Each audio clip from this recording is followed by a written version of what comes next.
Dans un monde où les aventures et les rêves ne connaissent pas de limites, où chaque personnage du plus humble au plus puissant lutte pour réaliser son destin, il existe aussi des figures marquantes qui, malgré leur importance, sont déçues. One Piece, c'est plus de 20 ans d'histoire, des combats épiques, des alliances improbables, mais parfois, certains personnages ne sont pas à la hauteur des attentes. Aujourd'hui, on s'intéresse à ces personnages, ceux qui, malgré leur popularité et leur importance dans l'intrigue, ont laissé certains fans perplexes, voire frustrés. Des décisions irrationnelles, des choix malheureux ou simplement des moments où ils n'ont pas brillé autant qu'ils auraient pu, des figures importantes de cet univers mais qui, à bien des égards, sont loin de la perfection que l'on attendait. On les aime, on les déteste, mais ils font partie intégrante de ce voyage.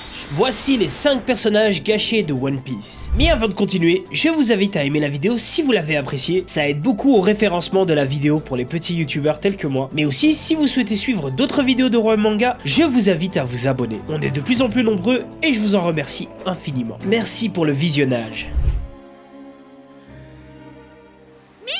On va d'abord commencer par un groupe de personnages qui à première vue ont tout pour être des figures fortes de l'univers de One Piece. Vivi, Shirayoshi, Rebecca et Iori sont des personnages issus de royaumes importants dans l'intrigue. Elles incarnent chacune des valeurs comme la paix, la résilience et l'héritage familial. Mais malgré leur présence centrale dans les arcs qu'elles représentent, leurs traitements ont souvent été critiqués. Vivi Nefertari, la princesse d'Alabasta. Elle a été introduite très tôt dans l'histoire de One Piece. Son rôle est crucial dans les premières grandes sagas, où elle cherche à sauver son royaume des griffes de Crocodile. Cependant, malgré ses efforts diplomatiques, elle laisse souvent le soin aux Mugiwara d'affronter les véritables dangers. Shirayoshi, la princesse des hommes poissons, possède un pouvoir phénoménal, la capacité de contrôler les rois des mers. Cela pourrait faire d'elle une figure stratégique majeure, mais son comportement extrêmement pleurnichard et sa tendance à rester passive la relègue souvent au second plan. Rebecca, la princesse gladiatrice de Dressrosa, se bat dans l'arène pour protéger sa famille. Malgré son rôle courageux au Colisée, elle finit par être reléguée au rang de victime dans l'arc final contre Doflamingo.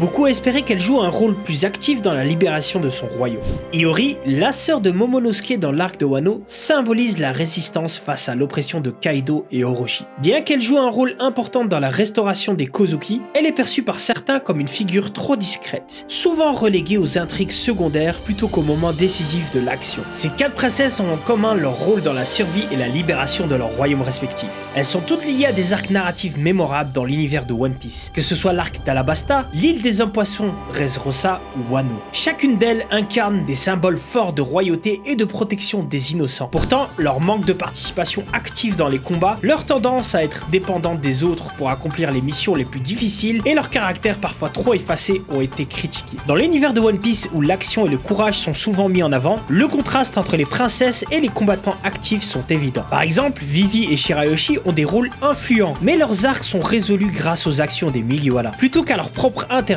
Cela crée un décalage entre leur importance dans l'intrigue et leur implication dans des moments décisifs. De plus, ce manque d'action dans des moments cruciaux les a souvent rendues moins mémorables. Malgré les enjeux élevés des arcs auxquels elles appartiennent, elles sont des figures importantes, mais leurs arcs se résolvent souvent par des actions menées par Luffy ou ses alliés, les privant d'un véritable moment de gloire. Cela ne retire rien à leur importance narrative, mais comparé à d'autres figures féminines, les princesses restent des personnages secondaires éloignés de l'importance que la série aurait pu leur accorder. En conclusion, ces princesses ont toutes joué un rôle crucial dans leur arc respectif, mais leur traitement, souvent passif ou trop dépendant des autres, a laissé beaucoup de fans sur leur faim. Elles auraient pu être des symboles de rébellion, mais se sont trop souvent retrouvées spectatrices de leur propre histoire.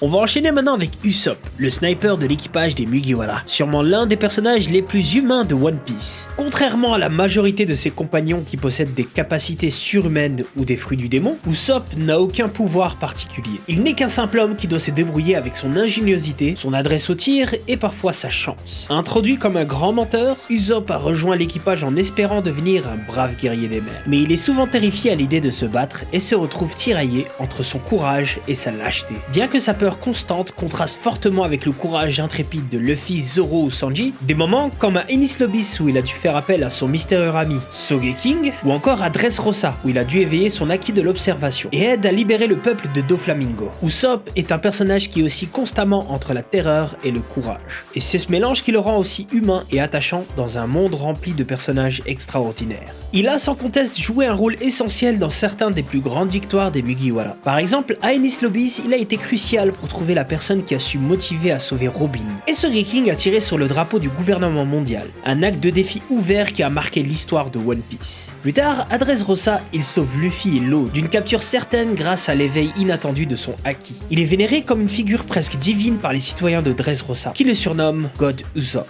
À première vue, Usopp a donc prouvé qu'il pouvait être un héros, même sans les mêmes pouvoirs ou la même force que ses compagnons. Mais malgré ses moments de bravoure, Usopp est souvent critiqué pour son développement irrégulier. Alors que Luffy, Zoro et Sanji et d'autres membres de l'équipage continuent de se renforcer, de s'améliorer et de surmonter leurs propres faiblesses, Usopp semble piétiner dans un cycle de peur et de doute. À chaque nouvelle aventure, il est souvent celui qui hésite, qui panique et qui fuit avant de finalement trouver la force de revenir au combat. Cet aspect de sa personnalité, bien que réaliste, devient redondant pour certains spectateurs qui aimeraient voir une progression plus marquée. La critique principale à l'égard d'Usopp est qu'il ne semble pas évoluer de manière aussi significative que ses compagnons. Si son rôle de lâche apporte une touche d'humour et de réalisme, cela peut devenir aussi frustrant à mesure que l'équipage progresse dans le nouveau monde.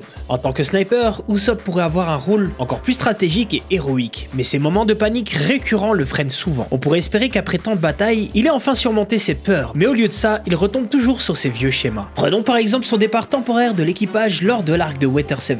Ce moment a été un tournant pour le personnage, et son attachement au Merry montrait à quel point Usopp pouvait être émotionnellement vulnérable. Mais sa dispute avec Luffy a également révélé ses limites. Incapable d'accepter la réalité du monde autour de lui, il a préféré s'enfuir plutôt que d'affronter ses propres peurs et d'évoluer avec l'équipage. Ce conflit, bien qu'émotif, a été perçu par beaucoup comme un signe de son manque de maturité. À Dressrosa, il a de nouveau prouvé qu'il pouvait briller dans les moments critiques. Son tir décisif et son haki ont fait de lui un héros aux yeux des habitants de l'île. Mais encore une fois, cette victoire semble bien plus le fruit de la chance et des circonstances qu'une véritable progression personnelle. Il a passé une grande partie de l'arc à fuir et à douter de lui-même, avant de finalement se dépasser. Beaucoup espèrent voir Usopp s'affirmer davantage et de trouver la force de devenir le brave guerrier des mers qu'il rêve d'être, mais pour l'instant, il est toujours le même Usopp effrayé que nous connaissons depuis ses débuts. En conclusion, Usopp est sans doute un personnage central dans l'équipage des Mugiwara. Sa personnalité humaine et ses moments de doute apportent une perspective unique dans un monde de héros invincibles. Mais pour beaucoup, sa progression en tant que personnage reste incomplète. Bien qu'il ait démontré à plusieurs reprises qu'il pouvait être un véritable héros, son cycle de peur et de fuite le rend parfois difficile à suivre dans un équipage où le courage et la détermination sont primordiaux. Seul l'avenir nous dira si Usopp pourra finalement surmonter ses peurs de manière permanente et de devenir le guerrier qu'il aspire à être.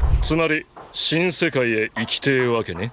標的は近い方がいいんで。 Smoker, le marine au cœur de fer, a été introduit très tôt dans One Piece durant l'arc de Lockdown. Il a immédiatement marqué les esprits avec son pouvoir, le Moku Moku no Mi, lui permettant de contrôler et de devenir de la fumée. Ce pouvoir, combiné à son sens de la justice inébranlable, fait de lui un personnage redoutable pour les pirates, et en particulier pour Monkey D. Luffy, qui est devenu son principal objectif. Dès sa première apparition, Smoker s'impose comme un adversaire déterminé et incorruptible, prêt à défier même les ordres de ses supérieurs si cela va à l'encontre de son propre code moral. Sa relation avec Tashigi, sa subordonnée, montre également une autre facette de lui, un leader qui croit fermement en l'importance de la justice et du devoir, même si cela signifie aller à l'encontre de ses propres camarades. Smoker a été présenté dès le début comme une figure majeure parmi les marines. Sa ténacité et son sens de la justice morale, qui diffère de la justice absolue prônée par d'autres marines comme Akainu, en font un personnage nuancé. Cependant, à mesure que l'histoire de One Piece progresse, Smoker semble avoir perdu de son impact. Alors qu'il était autrefois un adversaire redoutable pour Luffy, ses apparitions deviennent de moins en moins impressionnantes au fil du temps. Un point clé dans l'évolution de Smoker est son rôle dans l'arc Punk Hazard. Alors qu'on s'attendait à ce que Smoker monte en puissance après l'ellipse des 2 ans, il est rapidement mis en difficulté par des personnages comme Vergo et Law, deux adversaires qui le dominent assez facilement. Ces défaites à répétition ont été mal perçues par une partie des spectateurs, qui s'attendaient à ce que Smoker, après tant d'années à pourchasser les pirates, devienne un des marines les plus redoutables. L'une des principales critiques adressées à Smoker est le manque d'évolution de son personnage, à la fois en termes de puissance et de pertinence dans l'intrigue générale. Dans les premiers arcs, Smoker est perçu comme un opposant intelligent et implacable, capable de tenir tête à Luffy et de le forcer à se dépasser. Mais au fur et à mesure de l'histoire, Smoker semble stagner, incapable de rivaliser avec les pirates du Nouveau Monde. À Punk Hazard, bien qu'il joue un rôle essentiel en affrontant Vergo, il est finalement sauvé par Law. ce qui a laissé une impression de faiblesse chez un personnage qui était autrefois craint et respecté. Smoker, autrefois redouté, devient presque une figure secondaire, et beaucoup se demandent s'il pourra jamais retrouver la stature qu'il avait lors de ses premières apparitions. Comparé à des personnages comme Kobe, qui montrent une progression claire, ou Akainu qui incarne la justice absolue et brutale, Smoker semble pris au piège. Ni assez puissant, ni assez influent pour véritablement peser sur le cours des événements. En conclusion, Smoker reste un personnage apprécié pour son sens de la justice et son rôle central lors des premiers arcs de One Piece. Mais il a perdu de sa superbe au fil du temps. Son absence d'évolution en termes de puissance et son incapacité à rivaliser avec des pirates du Nouveau Monde le place dans une position frustrante. Malgré tout, il reste un symbole de la justice morale. Et il est toujours possible que Smoker retrouve un rôle clé dans les événements à venir, s'il parvient à dépasser les limites qui semblent aujourd'hui le retenir.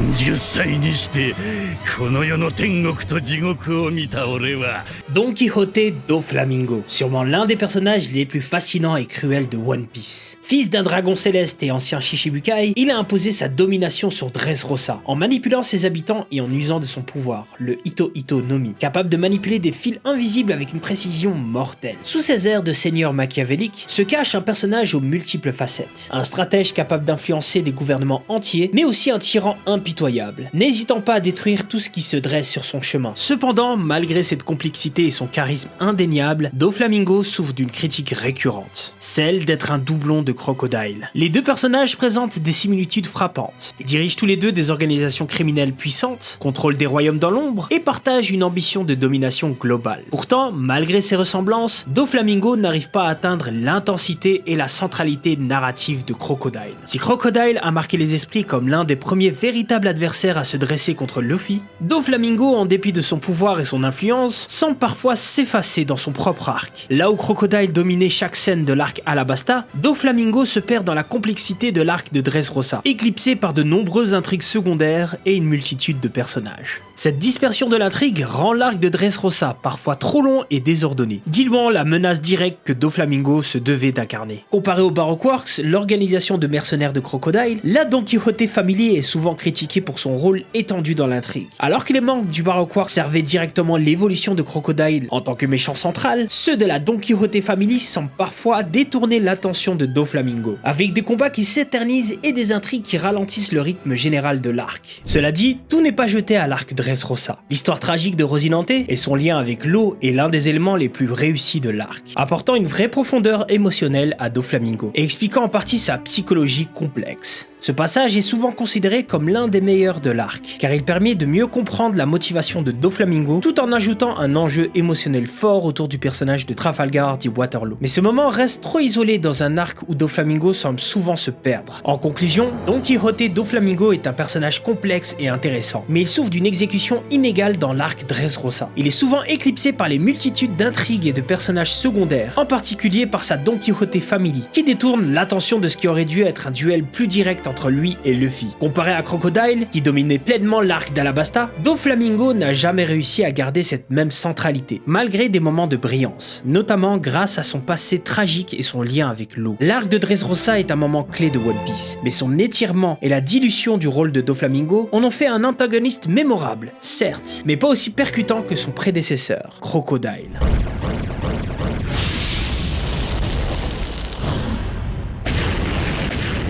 お前は昔からそうさルフィ Portgas dit Ace, l'homme qui a sûrement marqué l'histoire de One Piece. Ace est rapidement devenu l'un des personnages les plus appréciés de la série. En tant que frère de cœur de Luffy, Ace est aimé par sa loyauté, sa force incroyable grâce au Mela Mela no Mi et son charisme naturel. Dès son introduction, Ace dégage une confiance inébranlable et un esprit de liberté qui incarne parfaitement les idéaux des pirates dans cet univers. Ace, avec son sourire décontracté et son approche franche des combats, est immédiatement perçu comme un grand frère protecteur, à la fois pour Luffy et pour ceux qu'il considère comme sa famille, les pirates de Barbe Blanche. En tant que commandant de la 2e division de la flotte de l'Empereur, Ace a prouvé sa valeur non seulement par sa puissance brute, mais aussi pour son dévouement envers ses compagnons. Ce lien fort avec son équipage et son sens de l'honneur ont solidifié son rôle de héros aux yeux des spectateurs.